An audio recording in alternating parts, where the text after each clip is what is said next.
नमस्कार, वाशिम खबर आवाज महाराष्ट्रामध्ये आपल्या सर्वांचं स्वागत। आज आपण अशा व्यक्तीसोबत भेटतोय की ज्यांनी अख्खा देश पायदळ यात्रेत अनेक ठिकाणी जाऊन आपलं एक देशभर भ्रमण केलेलं आहे। या माध्यमातून आज आपण त्यांच्या भ्रमणाबद्दल आणि त्यांच्या कार्याबद्दल जाणून घेऊ।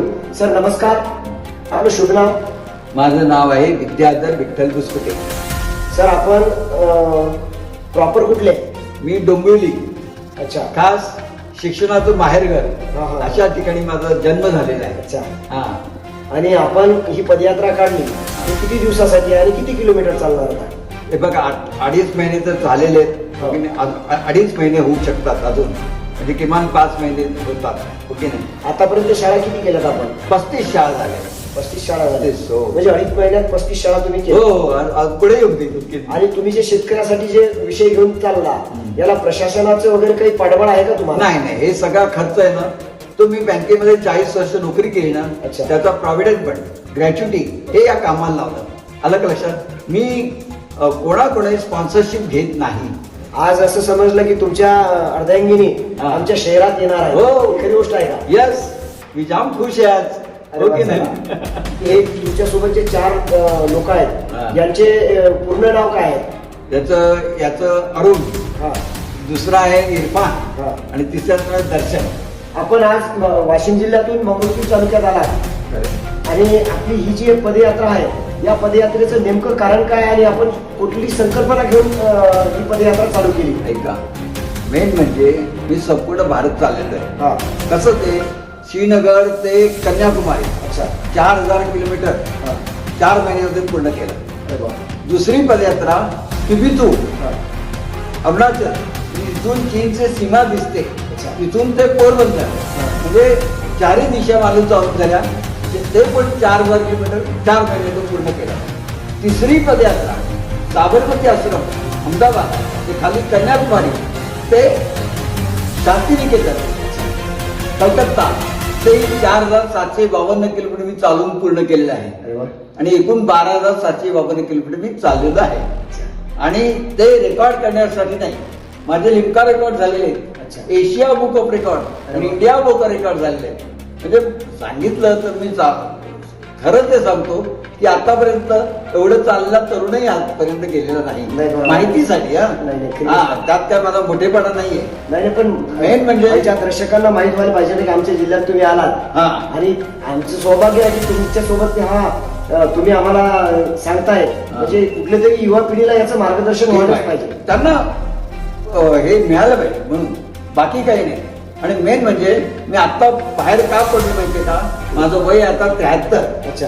लिम्का रेकॉर्ड केलं त्यासाठी मी केलेलं नाही, आता मी बाहेर पडलो खास म्हणजे शेतकऱ्यांच्या आत्महत्या पेपरमध्ये वाचत होतो हा. मी। ते वाचून मला वेदना सुरू झाल्या की शेतकऱ्यांच्या आत्महत्या का होतात, तेवढ्यासाठी मी बाहेर पडलो आणि 31 ऑक्टोबर पासून चालायला सुरुवात केली। एकूण 28 जिल्हे मी पूर्ण करणार आहे। अच्छा. त्यातले 16 जिल्हे मी चालून पूर्ण केलेले आहेत। अच्छा. आलं का लक्षात? आणि आता वाशिम होईल, नंतर पुढचे 11 जिल्हे पण पूर्ण करणार। मेन म्हणजे शेतकऱ्यांची आत्महत्या मला वेदना देणाऱ्या वाटल्या, म्हणून मी बाहेर पडायला सुरुवात केली, चालायला सुरुवात केली।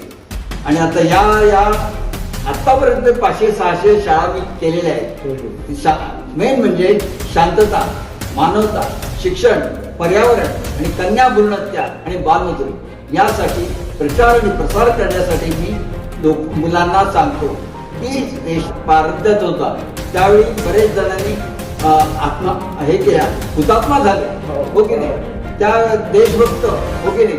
आता देशभक्ताची व्याख्या अशी आहे की आता देश तर आपण स्वतंत्र हो. आहे, त्यासाठी मी आता पुन्हा शांतता, मानवता हे सगळे करून तुम्ही देशासाठी, समाजासाठी काहीतरी करा, हे मी मुलांना सांगत असतो। आलं का लक्षात? आणि आता बाहेर पडलो यासाठी, ओके नाही? आज शेतकऱ्यांची जी आत्महत्या आहे, शेतकऱ्यावर जे अन्याय होत आहे आणि शेतकरी विशेष करून आत्महत्या करत आहे, हे कन्सेप्ट घेऊन आपण पूर्ण देशभर भ्रमण करत आहात। परंतु परिस्थिती अशी झालेली आहे, याच्यावर सरकार कुठल्याही प्रकारचं नियंत्रण आणण्यास अपयशी ठरत आहे। आणि तुम्ही या वयातनी सरकारनं कुठंतरी याच्यावर अंकुश करायला पाहिजे, याच्याबद्दल तुमचं काय मत आहे? माझं म्हणणं आहे की आता जेव्हा माझी पदयात्रा संपूर्ण होईल हा. तेव्हा माझा जरा आवाज उठवण्याचा माझा प्रयत्न करेल असं माझी इच्छा आहे. मी कुठेतरी निश्चितच मीडियाच्या माध्यमातून आम्ही तुमच्या सोबत सहकार्य करू, बस. काही शंकाच नाही. आणि युवा पिढी आणि शेतकरी वर्ग या माध्यमातून पुढे येण्याचा प्रयत्न करेल. आणि खास म्हणजे शेतकरी दिसला मला रस्त्याच्या बाजूला शेत असतं तिथे त्या शेतकरी दिसला किंवा काही असेल त्याच्या घरापर्यंत पोहोचण्याचा मी प्रयत्न केलेला आहे आणि यापुढे करत राहणार. त्यांच्या संवेदना मला पोहोचतात, मला ते वाईट वाटतं. आता यापुढे किती करायला पाहिजे ना, हो की नाही?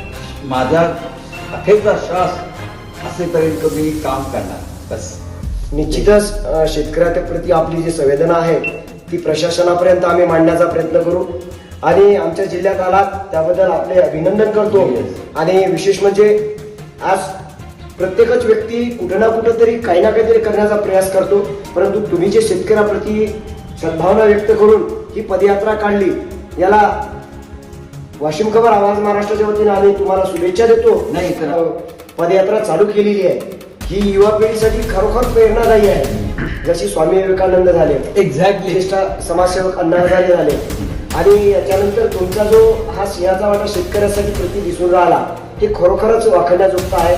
आणि याला कुठल्याच प्रकारची मूल या विषयाचं मूल करता येणार नाही, कारण प्रत्येक आपल्या संसारासाठी जगतोय. परंतु तुम्ही शेतकऱ्यासाठी जी संवेदना व्यक्त केली त्याबद्दल धन्यवाद. आणि तुम्ही आम्हाला मुलाखत दिल्याबद्दल त्याही प्रती आम्ही तुमचे खूप खूप धन्यवाद मानतो आणि वाशिम खबरमध्ये आपले स्वागत करतो आणि इथेच थांबतो. जय हिंद, जय महाराष्ट्र.